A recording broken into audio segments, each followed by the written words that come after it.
hosted by Carol Malia.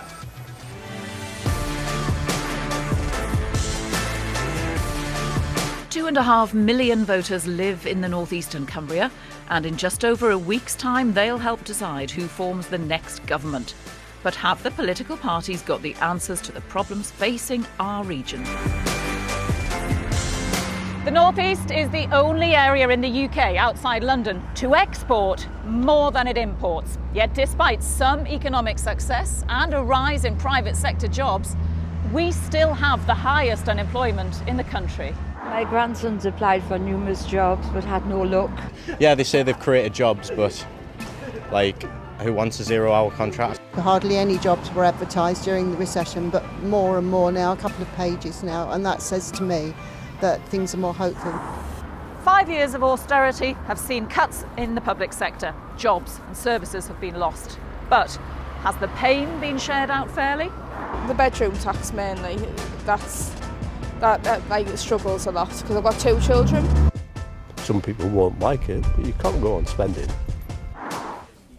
Spending on the NHS is at record levels and more patients than ever are being treated. But from West Cumbria to Hartlepool, there have been protests as services come under intense pressure. We've had to use the walk-in centre quite a bit lately because there hasn't been much room in the doctors. I've gotten appointments when I've needed one. People don't realise how good it is in this country. I think it's worse, definitely. I mean, even trying to get a doctor's appointment. In the next 40 minutes, a panel of candidates will face some tough questioning from voters. Will they be convinced by the answers they get? Welcome to Gateshead College, our venue for election 2015, a BBC Look North special.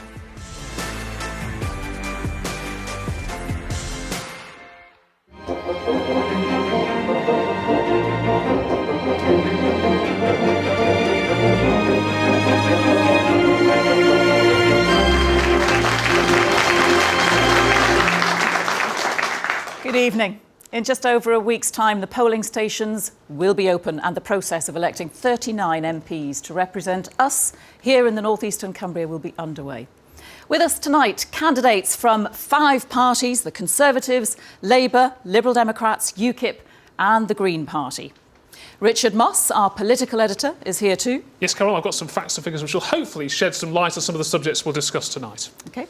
And an audience of voters poised to grill our candidates on some of the key issues facing our region: the economy, the NHS, immigration and welfare. So, best thing to do right now is to start off with our first question tonight. And it comes from Michael Abernett from Middlesbrough. Michael. Hi, I went to university and got a degree, but I found myself unemployed for almost 2 years. What would you do to help the 100,000 people here in the North East who still don't have a job? I think we'll throw this one to Guy Opperman, Conservatives, Hexham. What can you do? 100,000 people need a job. Well, I think the North is changing. Since 2010, unemployment is down. We have doubled apprenticeships. There are a lot of tech startups. Only last year, the North East saw 300 new tech startups, second only to London. We've created 27,000 new businesses. We need to lower the taxes for those businesses so they create more jobs. And also, I massively want to support the apprenticeship regime because we've doubled the number of apprenticeships. I'm the first MP to hire, train and then retain an apprentice. Her name is Jade. She's from Prudhoe. She's joined me in 2010. She's still with me to this day. I believe that if all of the businesses out there took on an apprentice, we should make a massive difference to the local employment scene. There is genuine change happening. I can't comment on the specific case, but there is genuine change and better days do lie ahead. Julie Elliott from Labour. You support apprenticeships as well, but there is concern about the quality of jobs being created. We absolutely do support apprenticeships, but we support real apprenticeships, gold standard apprenticeships, at least 2 years, which lead to at least level 3 qualifications and beyond. What we don't believe in is the in-work training that this government have created that is tagged as apprenticeships, because that's not telling the truth. But we also have plans to get real jobs with decent rates of pay. We want our young people to have the skills that they need to take advantage of the opportunities that are out there in offshore wind and other engineering type employment that is coming our way. OK, Philip Broughton from UKIP. How do we solve this employment problem? I think we've got to give people more options. You know, Tony Blair, when he came in 1997, wanted to get 50% of young people to university. I think we've got to give them more options than just university. And we're talking about more apprenticeships. We've got to cut the tuition fees as well on medicine, on engineering, on science and maths to really encourage young people to get in and actually get on those sort of subjects as well. And we're saying no tax on the minimum wage. We would actually raise that tax threshold to £13,000 to encourage people to get into work and to make sure that we really help the people who are struggling at the bottom. OK, thank you very much, our panel, for now. Let's pause there for a moment and hear from our political editor, Richard Moss. Richard, governments always want to end up with lower unemployment at the end of their term of office. Has it happened here? Well, on the face of it, Carol, yes, it has, because we heard some of the figures earlier. May 2010, when David Cameron entered Downing Street, 121,000 people were out of work in the North East, or 9.3% of the workforce. April 2015, Michael mentioned the figure, 100,000 now, 7.7%, but that still is the highest rate in the UK. But one thing the coalition also wanted to do was rebalance the economy, create private sector jobs to replace those lost in the public sector. How have they done? Well, since June 2010, although the number employed in the North East public sector is down by 35,000, the number working in the private sector has gone up by more than that, 56,000. But of course, as we've always started having, there's a debate about the quality of jobs. And over that period, although there's been an increase in full-time employment, there also has been a rise, small one, in temporary employment. OK, well, let's turn to Helen Flynn now from the Liberal Democrats. Helen, you have quite a bold promise to double the number of businesses creating apprenticeships. Is that the answer? Well, I think that is what we have to do, because we need higher quality apprenticeships. But I think the question from our chap in the audience here was about the fact that he's finished university and he can't get a job. And I think that there's lots of people in that situation, and I've seen that. So one thing that we've been doing is in developing an industrial strategy, and I feel that's what we need. We need to know very clearly where we can get skills, where we can fill skills gaps, and make sure that we have a joined up approach to how we do create jobs. And Vince Cable's been leading on this at the Department for Biz. And wouldn't it be wonderful if we had another 5 years there to really consolidate that work? OK, Jill Perry from the Green Party, what's your plan? Well, nationwide we have a plan to create 1 million well-paid, rewarding jobs in sustainable industries, in energy efficiency, in public transport, in public services, in sustainable social housing. Because one thing that none of the other parties are talking about is climate change. So our jobs would actually tackle climate change and provide well-paid jobs that pay the living wage and are not on 0 hours contracts. We would ban 0 hours contracts. OK, I just want to throw it open for now. We will have time to return to this. Throw it open to the audience for now. Employers in the audience, if I can ask you, what's your experience of trying to take on people, finding people, the right people for the jobs that you have, maybe? If we can find you in the front row there. I think the panel talked about growth in the region. And it has been reported that the region has created the most new businesses out of the whole of the UK. It's all well and good saying that we're going to ban 0 hour contracts or give more payout, but that burden is sat with businesses. Now, businesses create the taxes that pay for all the public services. My concern is that there is a skill gap out there. We are taking on people, we are training those people, but the more burden you put on business, the less likely we are to come out of this recession. And I think some of the panel feel that we're already out of the recession. We've not. It's been a hard slog for the last 3 years for businesses to get to the position that we're at. Do you think banning 0 hours contracts is a mistake?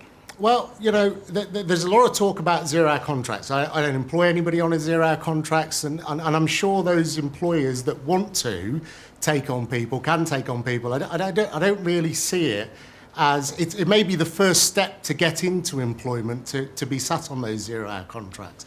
But really, at the end of the day, it's about getting a skilled workforce, and that skilled workforce can only happen when you've got businesses hiring. Julie Elliott from Labour?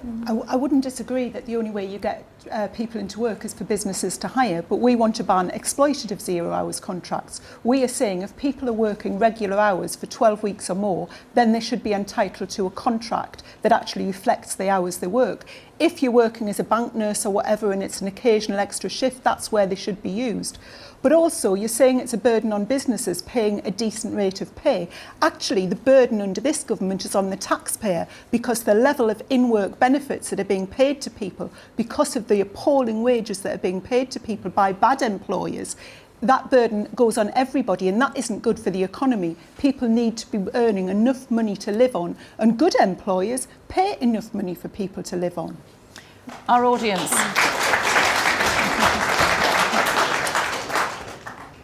Mr. Debar at the back, our audience, do you have an experience of this? I think we need to differentiate 0 hours contract. There are two types of 0 hours contract. I was on 0 hours contract after I retired because they needed somebody to work. I knew that I was going to work week after week for next 6 months. There's another type of 0 hours contract. People doesn't know whether they're going to work next week or not. I think you as a politician need to concentrate on that type of 0 hour contract. If I can just stay with the audience for a moment, how concerned are we about minimum wage here in this region? Gentlemen. In the third row, gentleman in the white T-shirt, yes? Hi, I have a business, and minimum wage is it's a great aspiration, but if you've got a business, if your clients won't pay enough for your product, you simply can't pay any more to your staff. And we actually don't have anyone on minimum wage. They're all above minimum wage. But I take exception with what the lady in red was just saying. It's sort of, it kind of demonises people like me who run a business. We feel we're the good guys. We put our houses on the line. We take mortgages out to support our businesses when the times aren't good. And you guys, you politicians, just think we're like a milk cow to pay for all of your plans. And I'm sorry, it doesn't work that way. If I go bust, I've got a staff of 30. 3 years ago I only had 6. And all the reductions in business taxes and the increase in the economy, we've grown it in 3 years, and the business is rocking, and I'm really happy with that. But I think you chaps down there need to understand how we think, and I don't think many of you do.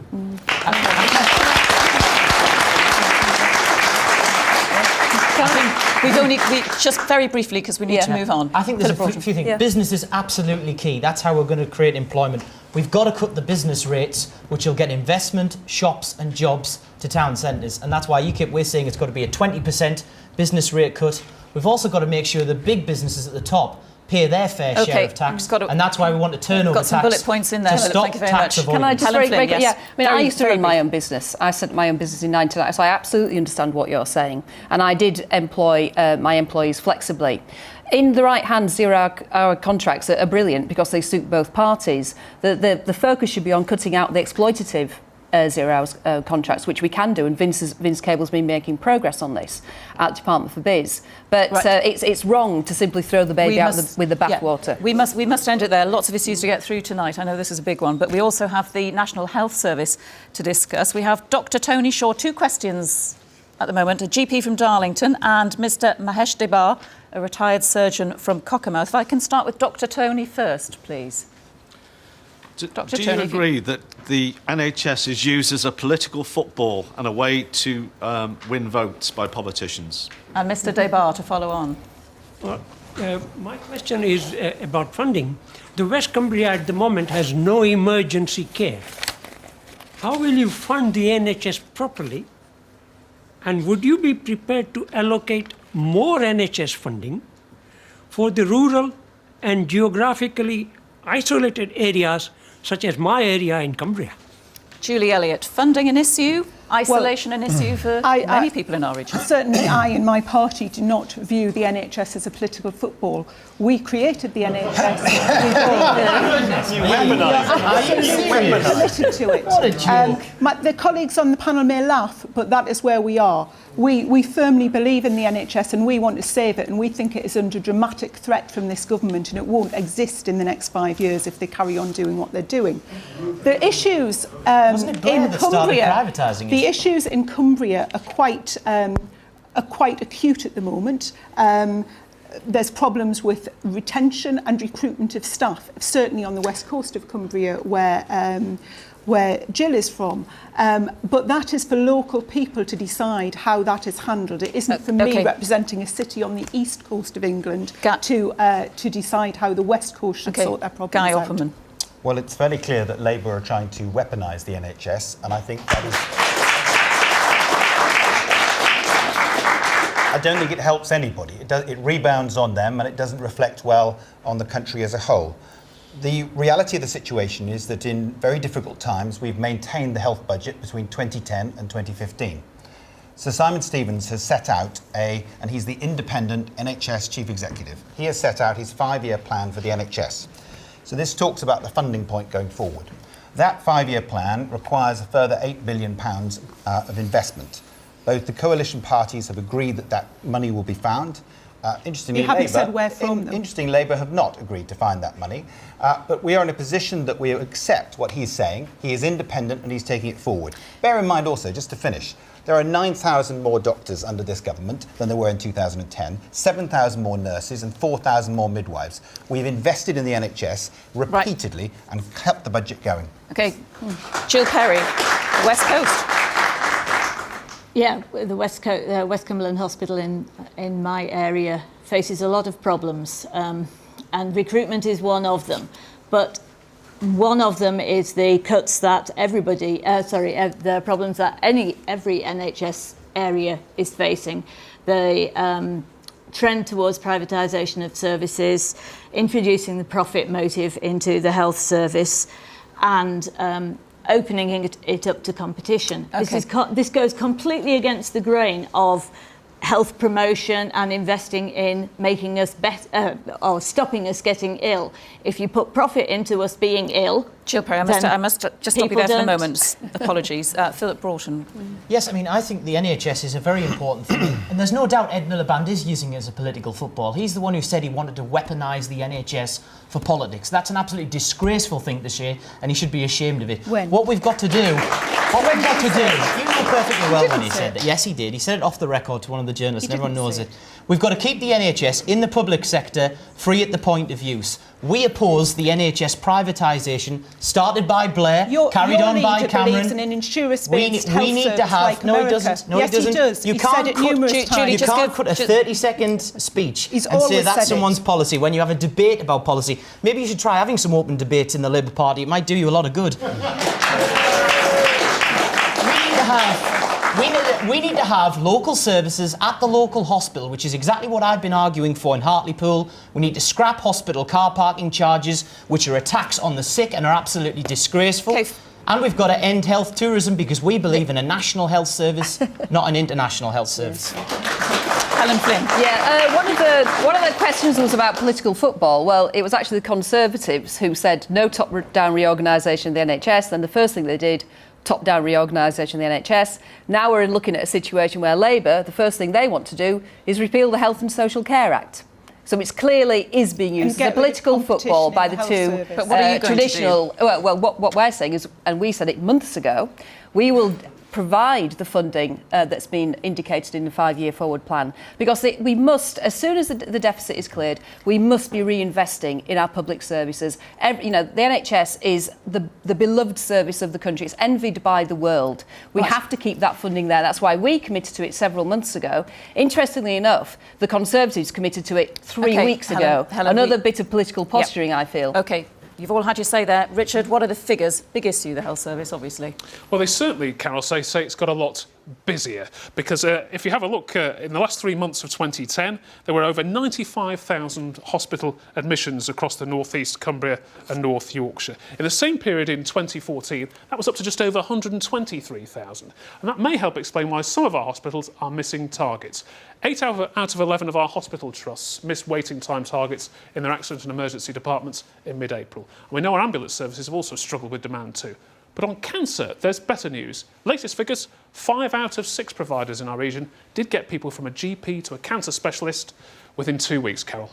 Thank you very much, Richard. Now, to our audience, anybody here had a good or a bad experience with the NHS? Gentleman in the front row with the crutch, aptly. We hope it's not because of this. Yes, it's related to that. I've recently used the services, and I have knowledge of the services. And in the last 5 years, when I went to hospital, was appalled at how they have deteriorated. I mean, I personally waited 4.5 hours for an ambulance to turn up.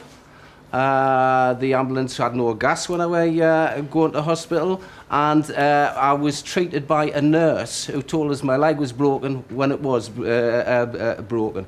It shows that the hospital where I went was built to handle 30,000 people. It's dealing with 60,000 people, and we've got closures of A&E departments all over the area. It is in crisis now, and something desperately needs to be done to halt this decline in services. Gentleman behind in the blue shirt.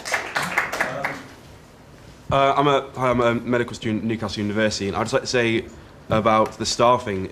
About a third of GPs are saying they're thinking of retiring in the next 5 years. And I know a lot of the political parties are all very happy to say we're going to get more GPs, we're going to get more A&E doctors. It takes 10 years to train a GP. How are you going to get all these new people in if you're not going to be able to get it in the next Parliament?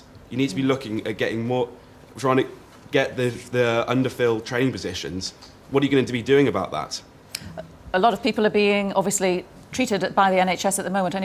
Thank you for your comments. Anybody had a good experience of? Yes, the lady in the front row with the T-shirt, the white T-shirt. Very briefly, please. We had a very, very, very good experience of the NHS. We were extremely fortunate in the way we were treated. I had a son with cancer.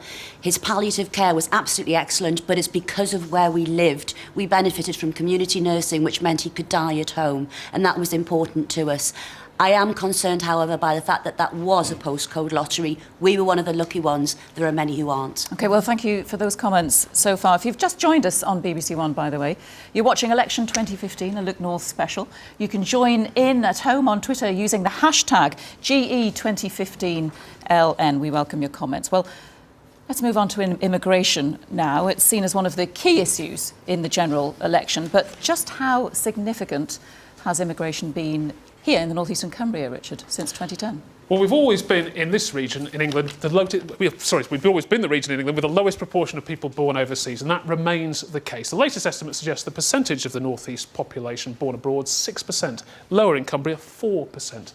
But there has been a significant rise. Since 2011, one estimate puts the increase in the northeast migrant population at 20%. Now, over that period, that's a faster percentage rise than any part of mainland UK. More than half of those people arriving from the European Union. And the question, I suppose, is it vital for our economy for people to have migrants coming in? Could the arrival of unskilled workers drive down wages? And what, if any, impact is there on our public services? OK, well, let's take this question now from Tomasz Fladro from Crook in County Durham. Tomasz, I believe you work in IT. You recently became a British citizen. Yes. What's your question? Yes, that's correct. My question is, I think political parties are picking on legal immigration. Why do you think legal immigration is a problem? OK, this one for Philip Broughton, I think, from UKIP. Yes, well, I think illegal immigration is a problem, because people coming here should be coming here in the proper ways, in the proper channels. And I think the point about immigration is it's got to be controlled. Now, what we're saying in UKIP is we're not against immigration. It's got to be controlled immigration. So that means we have to have the Australian points-based system, which it treats everyone the same for Europe and for the rest of the world, for everybody. Because currently we have a two-tier immigration system. If you come from Europe, you're automatically in. If you come from India or America or anywhere else in the world, you've got to go through the points-based system. We're saying let's have the points-based visa system for everyone, treat everyone the same, everyone fairly, everyone equally, and judge each individual by their own skills and talents, and a limit of between 20 and 50,000. That is controlled immigration. Guy Opperman, possible? Well, like Tomasz, I am a descendant of immigrants. Opperman is not a very British name. It's a lot more Saxon than it is British. So I welcome you, and I think you have chosen the right route because you clearly are bright and you've gone down the right route to get British residency and then British status here.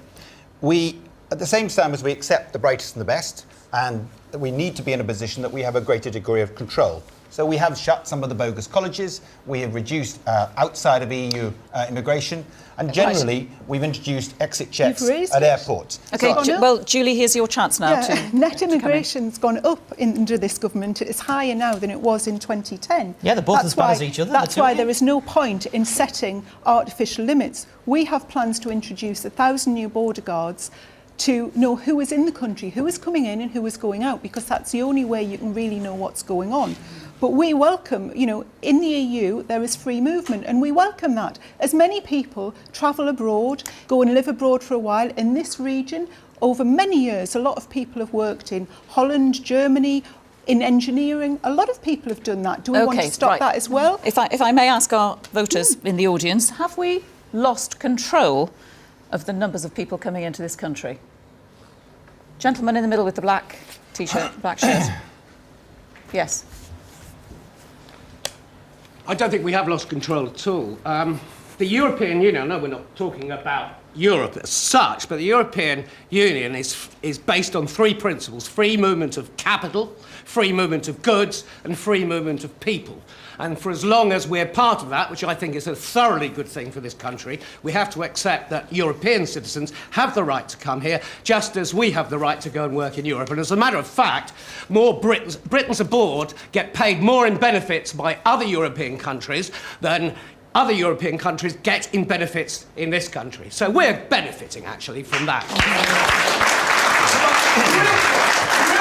Our economy is totally dependent on immigrant labour. The Organisation for Economic Cooperation and Development, the OECD, which is a major global think tank, released a report last year in which they made it clear that, in their view, Europe would need to accept 1 million immigrants a year for the next 50 years. If I may so just take get used another to comment. Thank you very much. Another comment from the man in the tash with the grey jacket, middle there. Yes, sir. Yes, can I speak for the Cumbrian tourist sector? 2.4 billion pounds, 15 million visitors. We rely on Eastern Europeans. I employ 25% of my workforce are Eastern Europeans. They're hardworking, they're dedicated, they're committed. They don't intend to stay all their lives, but they do contribute to the economy. They're never sick. They're fantastic workers. They're a real beacon of a workforce.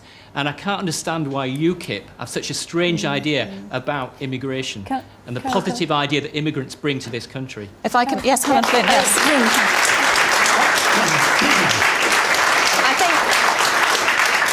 I think you're absolutely spot on. In my constituency, Harrogate and Knaresborough, the issue I have, where we don't have an issue with immigration at all, in fact, the only issue that comes up is from the hotel and hospitality trade, who say that they rely, 65% of the employees come from Eastern Europe and other places, so it's absolutely essential, actually, to our economy in Harrogate and Knaresborough.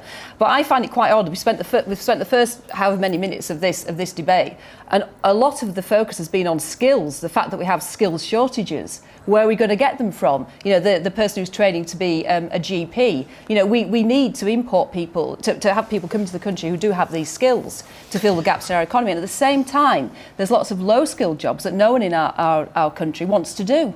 So, it's a fact. We know that the immigration is net benefit, as the gentleman was saying. Jill Perry, do you disagree with that? No, I mean, we'd absolutely say that we champion the free movement of people within Europe. It provides great opportunities for our young people and for our elderly who want to retire to somewhere warmer as well.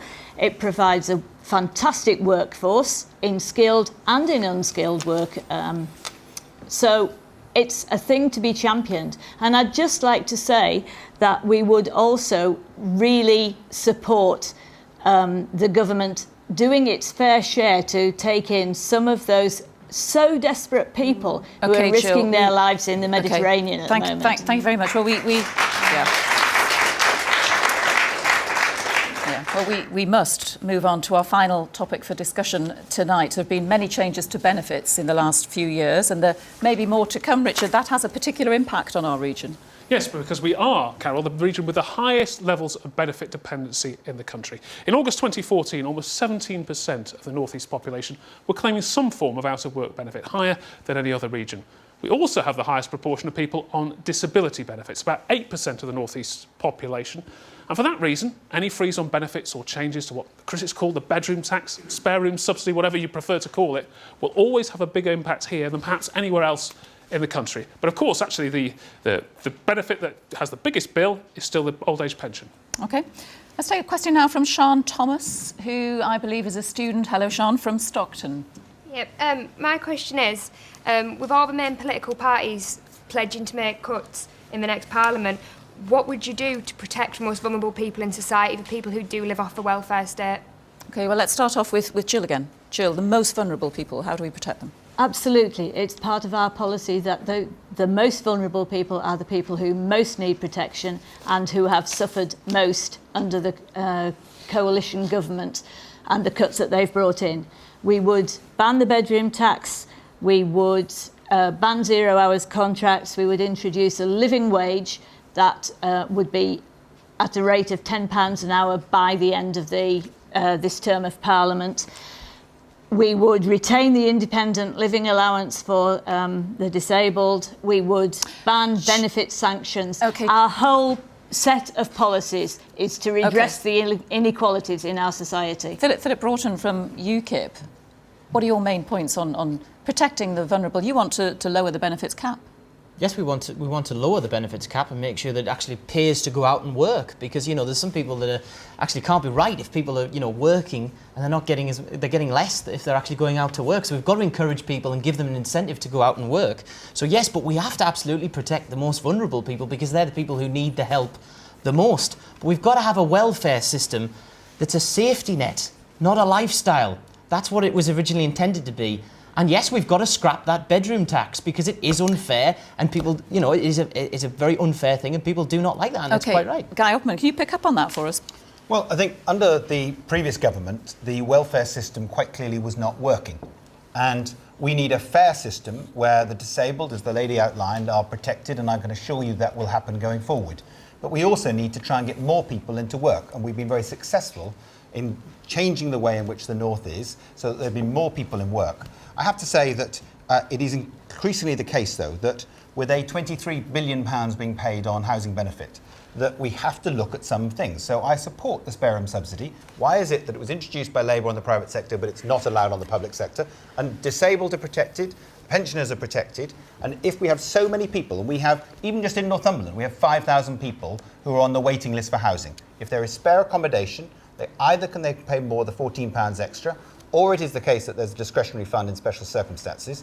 But I have to say that some of these choices do need to be made, and I stick by what we have done as a coalition. Yeah, I mean, I find it quite incredible what you've just said, actually, Guy. Because you're spending. No. Well, a lot of them didn't. But you weren't there. But the point is, well, I know the voting record of a lot of my colleagues. But the point is, you are proposing, which I notice you haven't mentioned, 12 billion further cuts from the welfare.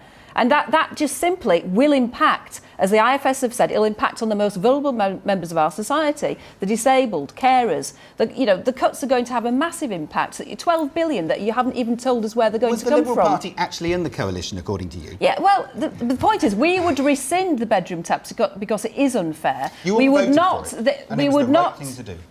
It's not right to have these cuts that are affecting the most vulnerable members of our society. Where would your 12 billion fall? What would you be cutting?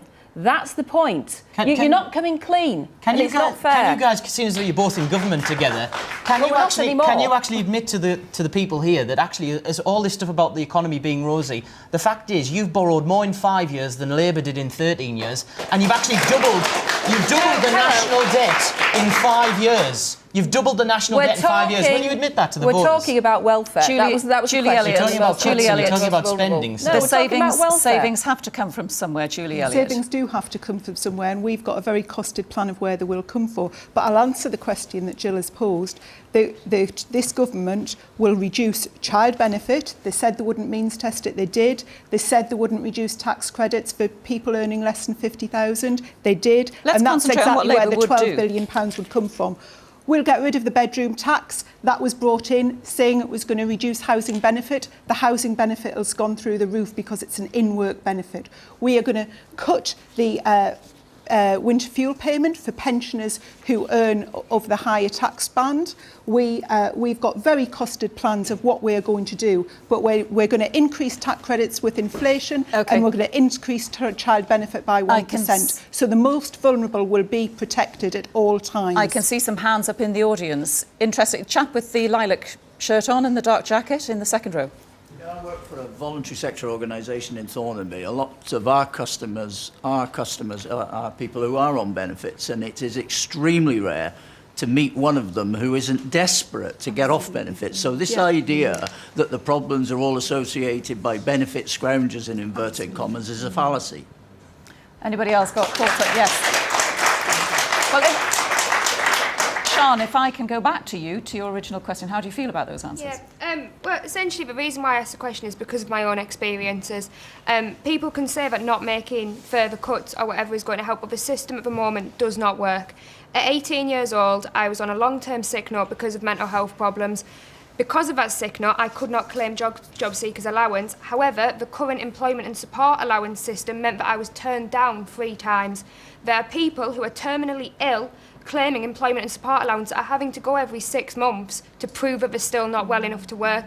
The bedroom tax is affecting people. You know, I couldn't stay in the flat that I was in because at the time a discretionary payment wasn't there, and even so, that's not a guarantee. The system is not working at the moment, and saying that you're not going to make further cuts won't work. It needs more. Julie, Labour's not alone in saying it wants to ban these fit for work tests. Well, the Fit for Work test, it's as much about the way things are being implemented and the appeal time. Some people, for some benefits, are waiting over a year for an appeal. In that time, they're losing their homes, their whole life has been upturned. And then even if they're reinstated, you can't put right what's gone wrong. The implementation of the sanctions is causing major havoc. And amazingly, when we contact the department and say, you've sanctioned this person we think unjustly, they suddenly put it right without telling you how. Now, if the decision was made correctly in the first place, they wouldn't be being sanctioned. It's an appalling thing that's happened under the welfare reform. And the biggest thing this government did, when I sat on the Welfare Reform Bill Committee, they talked about council housing as housing of last resort. And I think that says everything about what this Tory-led government feel about people on low incomes or who have to live on benefits. Guy Opperman, I'm sure you'd want to come in there. Well, I think that we need to get back to the point, which is the disabled are continue to be protected. We need to reform the welfare system and to get people back to work. That is why we've done the changes we've done. We do have to make reductions in spending, and we have done that. We made 120 billion out of the present budget. There is 30 billion to go. That is effectively £4 out of every £100 that this government spends. It is going to be tough, but we will do it, because I don't want to pass the debt on to you. I think our generation has the responsibility to sort out the mess that we were in. Caroline Flynn? Well, I think that welfare reform did need to happen, and a lot of it has happened. I mean, there were some things that we would not have chosen. That's why we're rescinding them in our manifesto. But with universal credit now, we will get to a system where work will always pay. Now, that's right. But I think we've got to the point where no more cuts should be taking place. And the 12 billion really does reveal this ideological attack on the state, and it's unfunded. We don't know where you're going to be making the which is a point you made earlier. earlier. We do want to balance the books, but not in the way you would, by penalising the working poor. Can I just say that UKIP, we've actually made a commitment in our manifesto to end the unfair ATOS work style capability assessments and return them to the GPs. So we've made that commitment at this election. Okay, thoughts from the audience. Chap at Tomasz at the back. Can I return to you? What's your thought? I got another question. It's easy to say that yes, we will build more houses, council houses. We will put more money. We will put £10, for example, per. Okay. Yeah. Tomasz, I am so sorry to cut you short. There is so much more we could talk about tonight. I just want to say that really that is it from our Look North debate for now. I'd like to say a big thank you to our panel of politicians, our candidates. Thank you.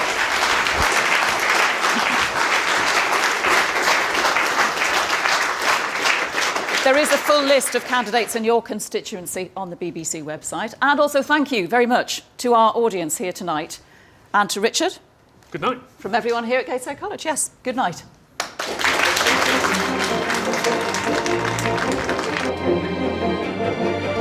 Thank you.